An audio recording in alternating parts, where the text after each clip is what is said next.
If you are an aggressive baseliner who likes power, control, big spin, but also wants some touch and some feel, and probably plays with quite an aggressive spin-oriented racket, maybe like the Babolat Pure Arrow, basically if you're Carlos Alcaraz, then Babolat RPM Team is going to be a really good string for you.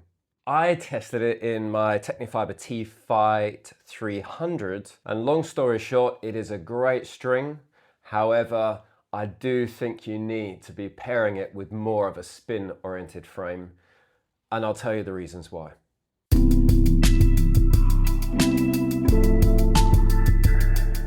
So the Babolat RPM Team, this is the 17 gauge. I strung it at 50 pounds full bed. What did it tell me in terms of who this is for?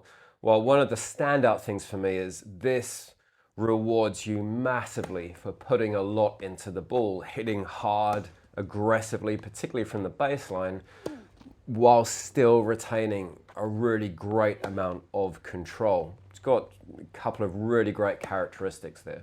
It did also have a really nice amount of spin to it. You can really rev up the ball, and you know that shape it has on it, I think it's got the sort of octagonal little grooves like the RPM Blast, just this one's a little bit softer. That really does give you a great amount of spin, and then there's definitely a good amount of feel in this racket. It's like you can feel quite connected to the ball.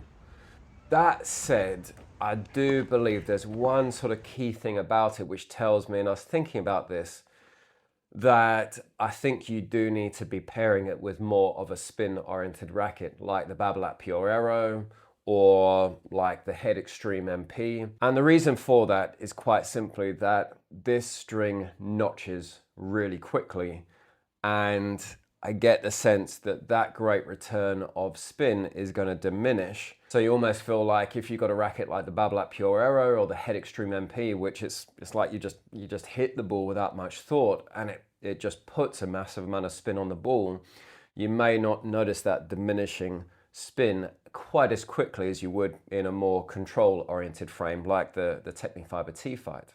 The other thing I did notice is that when I was hitting with my wife, where we were hitting relatively hard, when I was hitting with some of the kids that I hit with who are, again, were smacking the ball backwards and forwards, that was fine.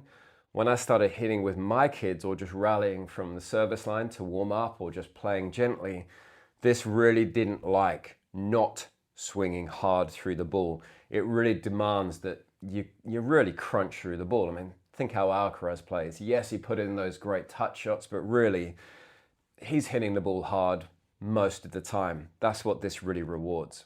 Additionally, while this wasn't the harshest thing in the world, it kind of is a bit. It's like you are playing with a bit of a board. You know, you could probably drop the tension quite a bit to deal with that, but I would say if you're sort of a club level player who just wants to sort of play the ball around, you might not get rewarded, and you may feel that it, gives slightly harsher feedback than you're desiring. So really good qualities in the string, really enjoyed. And I do note that, I'm not sure if Alcaraz is still using this setup. Again, I believe he does use a slightly thicker gauge. I don't know if he's gone back to RPM Blast. I also tried Jannik Sinner's string, the Head Hawk Touch, and that lasted way less time than this. That was like after an hour, it was just felt like it was gone. This one I've put in close to 4 hours, and there's an asterisk there. So it lasted longer than Jannik Sinner's string, but let's talk about durability now. So on the durability front, this started notching really fast. And if I carried on playing with this, it feels like it's going to do one of two or maybe both of these things. It's either going to snap, and I would think if I played with this up to about 6 hours, I really feel like this is going to snap, or I just feel like the playability is just going to drop off. I already feel like it's becoming a little bit more board-like. It's playing flatter as opposed to spin. So that durability in terms of the notching is not fantastic. I think the tension maintenance has been good. Hasn't really dropped off significantly. I haven't noticed it's starting to become sort of real mushy.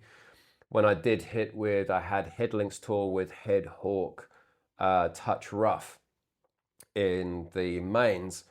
That after a week, that just became like I was playing with a fishing net. It was amazing. The tension drop off was quite ridiculous.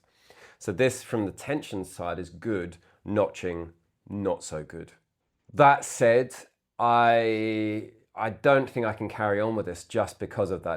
Probably more from economy side of things, I need this to be lasting me 10 to 12 hours. I don't necessarily need it to be fantastic at 10 to 12 hours, but I certainly don't need it either to be breaking or dropping off significantly, and I don't believe this is going to get me to that stage. But that said, one thing I am going to do, I'm going to go a thicker gauge and try out the 16 gauge or the 1.3 mil and see how that lasts me.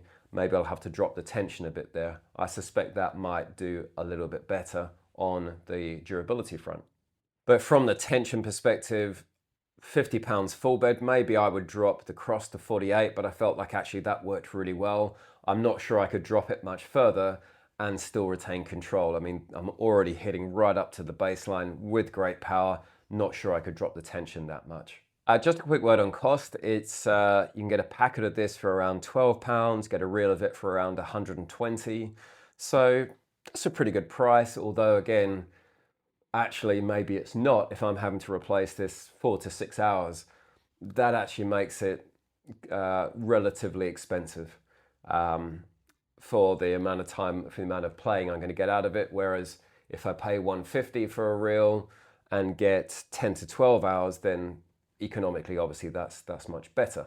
So my final verdict is, if you're an aggressive baseliner who really prioritizes power, but wants control, and likely as you are playing one of the sort of more heavy spin-oriented frames, I mean, really, who's this really best for? Someone who's got a Babolat Pure Aero. And every player I know who has this, they're using the Babolat Pure Aero. So maybe you think the two have been designed for each other. I would also say if you're not too concerned about durability, you don't mind either it going a bit dead, playing on a bit, or stringing every 6 hours, then I think that's okay. I certainly don't think you're going to be making this last sort of 15 hours and expecting great playing qualities out of it. Again, maybe I'm going to test the thicker gauge. You might want to go that way. It depends just how hard you are hitting. And again, I'm not sure this would suit more a casual hitter who wants more sort of comfort and feel and maybe isn't hitting the ball or having full swings. I'm not sure you're going to enjoy this massively. So I'd be interested to know, have you tried RPM Team? What are your thoughts? Which gauge did you use? And particularly what racket are you playing it in? Drop your thoughts in the comments.